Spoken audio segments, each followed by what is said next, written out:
Нурес каналында жаңылыктар топтому. Акыркы сааттардагы жаңылыктар менен тааныша алыңыздар. Биздин каналга жазылып, видеого лайк басып, жаңылыктар менен өз убагында кабардар болуп туруңуздар.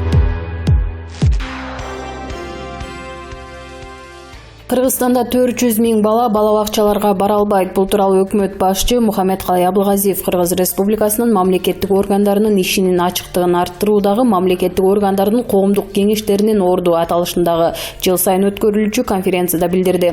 Ал белгилегенде учурда мектептердин жетишсиздиги боюнча да маселе бар. Ал топурактан тургузулуп азыркыга чейин балдар билим алып жаткан мектептер бар экенин айтты. Ошондой эле Абылгазиев ооруканалардын саны да жетишсиз экенин, башка аймактарда шарттар жок болгондуктан жарандар Бишкек менен Ош шаарларына келерин билдирди. 2 жыл ичинде 200дөн ашык мектеп жана балабакча салынды. 2018 жылы 95 мектеп, 2019 жылы 162 объект салынып, анын ичинен 133 мектеп болсо, 29 балабакча, деди ал. Алай районунун Лелин айыл өкмөтүнүн жашоочулары элдик медиага кайрылып, аталган айыл өкмөткө караштуу Тайгак таш участкасынан көмүр казылганы жатканын билдирди. Пайдасынан дагы зыяны көп боло турган бул кенди ачууда элдин кызыкчылыгы жогору коюлбай, бир уч адам өз пайдасын көздөп жатат, дейт айыл тургуну. Эгер көмүр кени ачылса, анын экологияга зыяны көп. Жайыт, чөп оргон жерлер жок болот. Кенди казып жатканда атфал чыгат. Ал деле ошол тегереке төгүлөт. Андан чыккан зыяндуу заттар Күлчө дарыясына түшөт. Күлчө дарыясы Папан суу тагычына куюлат. Андан ары бул булганган суу менен кантип дыйкандар жер иштетет. Тайгак таш негизи кооз жер, ал жерди талкалаганы жатышат деген билдирүүсүн жөнөткөн жергиликтүү жашоочу. Бүгүн 24 январда бийлик өкүлдөрү айыл тургундар менен чогулуп жыйналыш өттү. Элдин атынан шайланып келген соң, элдин пикирин эске алып, көмүр казылбасын деген чечим чыгарылды. Ал эми буга чейинки токтом айыл өкмөт тарабынан жокко чыгарылат деп билдирди жергиликтүү кеңештин депутаты элдик медиага.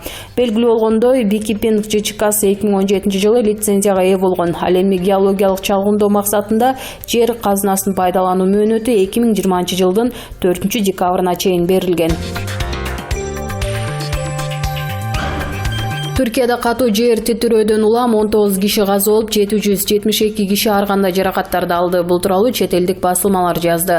Маалыматка ылайык, кечээ 24 январда Сивериджеде күчү 6,8 балга жеткен жер титирөө катталган.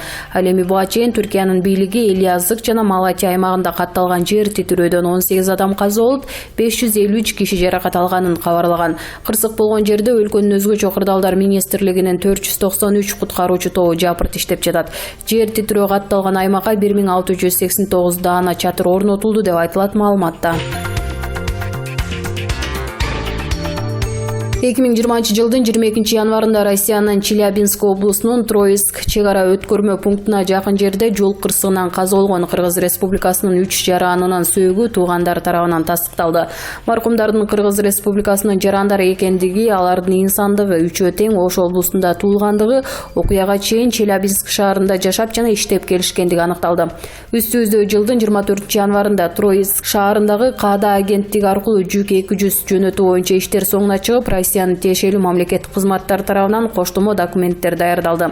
Маркумдардын туугандары Челябинск шаарындагы мекендештердин жана диаспора уюмунун жардамы менен Екатеринбург шаарынан жөнөөчү жакын кабак аттан менен Кыргызстанга жүк 200 жөнөтүү пландаштырылууда. Садыр Жапаровдун адвокаты Шарабиден Токтосунов экс-депутаттын эмнеге абактан чыкпай жатканынын себебин жана анда кандай мыйзамдар бузулганын Фейсбукта баракчасы аркылуу коомчулукка түшүндүрүп, төмөндөгүдөй пост калтырды. Мага бир топ журналисттер телефон чалып, ЖМКнын төрагасы Турганбаев Садыр Жапаровго мыйзам боюнча жатак абакка чыгаруу колдонулбайт деди. Анткени ал уюшкан топтун же кылмыштуу уюмдун курамында кылмыш жасагандыгы үчүн соттолгон. Кыргыз Республикасынын Жогорку Кеңешинин 89-беренесинин 4-пунктунун талабына мындай кылмыш жасагандарга мөөнөтүнөн мурда бошотуу колдонулбайт деп жатат. Сиз бул жөнүндө эмне дейсиз деп суроо узатып жатышат. Мен албетте туура эмес маалымат берген деп айтам. Анткени Садыр Жапаров уюшкан топтун же кылмыштуу уюмдун курамында кылмыш жасагандыгы үчүн соттолгон жок. Мындай кылмыштарды жасагандар Кыргыз Республикасынын Жогорку Кеңешинин 46-беренесине шилтеме жасап соттолушат. Садыр Жапаровго бул берене коюлган жок. 2019 жылдын 1 январынан баштап 2017 жылдын 31 январындагы номер 17 Кыргыз Республикасынын жазык аткаруу кодекси иштей баштады. Жаңы мыйзамдын ишке киришкендигине байланыштуу Садыр Жапаровдун иши кайрадан каралып, жаза мөөнөтү 11 жыл 6 айдан 10 жылга төмөндөдү. Мурда Садыр Жапаров КЖКнын 30 статьясы 4 бөлүм аркылуу 227 статья 1 бөлүм 1-3 П менен соттолгон.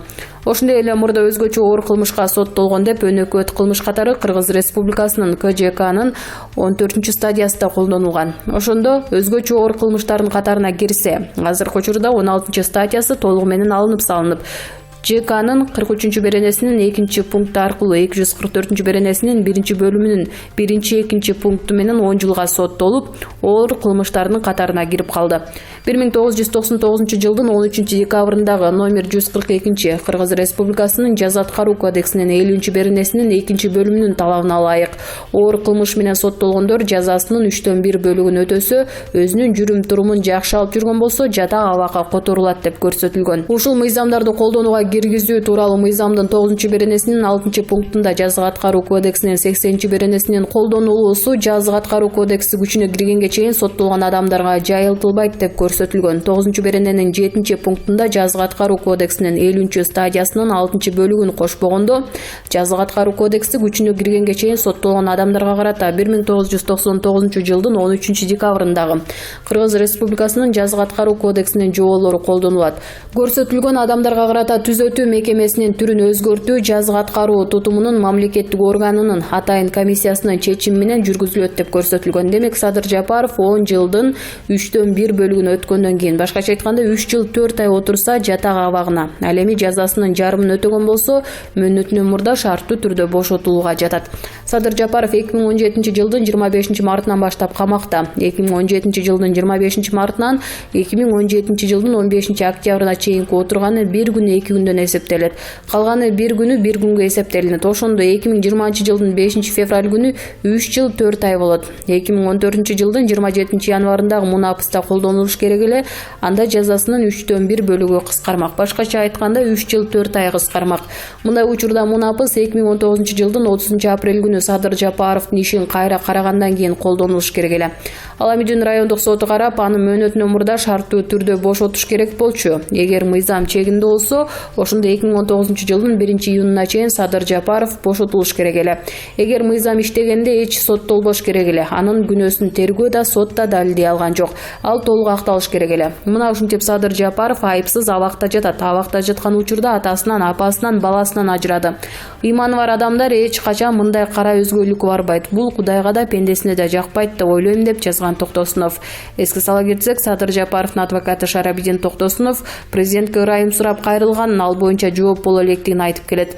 Адвокаттын айтымында кайрылуу былтыр 16 октябрда жолдонгон. Анда Жапаровдун эч бир күнөөсү жоктугу, ата-энесин баласын жоготкону боюнча айтылып, аны эртерээк бошотуу суранганы жазылган. 25 декабрда Ал Арча мамлекеттик резиденциясында президент Сооронбай Жээнбеков 2019 жылдын жыйынтыгы боюнча басма сөз жыйын өткөргөн. Анда Жапаровду бошотуу боюнча суроо болгондо президент бул маселени сот гана чечерин билдирген. Ал эми ЖМК Садыр Жапаровдун камактагы жаза өтөө мөөнөтү 2026 жылдын 5 октябрында аяктарын быйыл 7 январда билдирген. Садыр Жапаров 2013 жылы Караколдо митинг уюштуруп, Ысык-Көлдүн андагы губернатору Эмилбек Каптагаевди барымтага алган деген айып менен 2018 жылы 11 жыл 6 айга кесилген. Кытайда өпкөнү сезгенткен жаңы вирустан өлгөндөрдүн жана жуктуруп алгандардын саны кескин көбөйдү. Францияда жана Австралияда да бул илдетти жуктуруп алгандар катталды. 25 январдагы маалыматка караганда, Кытайда жаңы вирустан өлгөндөрдүн саны 41ге жетип, 29 провинцияга 1287 киши жуктуруп алганы катталды. Алардын ичинен 237 бейтаптын абалы оор. Францияда коркунучтуу илдет менен ооруган 3 киши катталды. Бул Европадагы жаңы вирусту жуктуруп алган алгачкы учур болууда. Расмий органдар 2 бейтап Парижде, бирөө Бордо шаарындагы ооруканага жаткырылганын кабарлады. Ал эми АКШда жаңы вирусту жуктуруп алгандардын бири Сиэтлдеги шаарлардын биринде, экинчиси Чикагодо катталды. Алар жакында эле Кытайга саякаттап келишкен. 25 январда Австралиянын саламаттыкты сактоо мекемелеринин өкүлдөрү Виктория штатында жаңы вирус менен ооруган 1 киши катталганын маалымдады. Ал 50 жаштагы Кытайдын жараны. Бейтап 19 январда Кытайдан Гуанчжоу рейси менен келген. Саламаттыкты сактоо мекемелеринин өкүлдөрү вирусту жуктуруп алган киши ооруканада болгонун белгилеп, тынчсызданууга негиз жок экенин билдирди.